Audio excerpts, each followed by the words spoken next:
You may have heard how President Biden came out with a couple of immigration initiatives aimed toward helping those who entered the United States without inspection find a way to stay in the United States.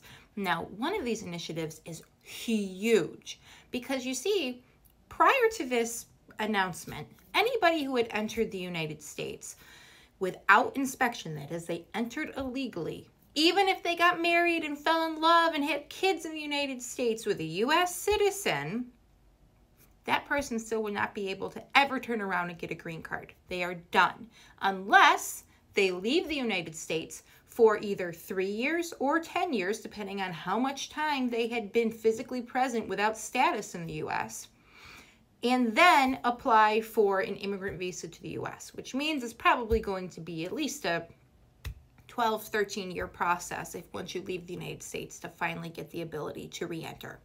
However, this all changed in June when Biden announced that he is going to start a new program starting August 18th, 2024, where certain individuals who have been present in the United States for at least 10 years after entering without inspection would now have a way to finally receive a green card based on marriage to a U.S. citizen. And provided that an individual has no criminal record, this individual should have the ability to receive a green card through the adjustment of status method. Moreover, the children of these individuals who are not U.S. citizens will also be given these benefits. While we've not seen these applications be completely in play yet, one thing we can imagine would make the filing of a case like this a little bit different from a typical marriage-based green card application is that we need to provide additional evidence in support of the fact that somebody was here continuously for 10 years prior to applying for a green card.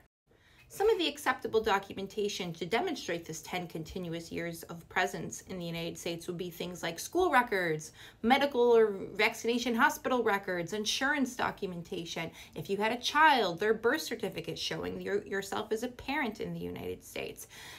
Things like lease or mortgage documentation. All of this will be sufficient to show presence. Still not convinced of how important this is? Think about this figure. It is believed that an estimated 500,000 undocumented immigrants are now going to be eligible to apply for a green card under this parole in place program that Biden has instituted, and 50,000 children as well. So this is huge. We are talking 500,000+ individuals who have been sitting in the United States waiting for this day to come. This is going to change so many lives in the United States. And we can imagine that come August 18th, that USCIS mailroom is going to get busy.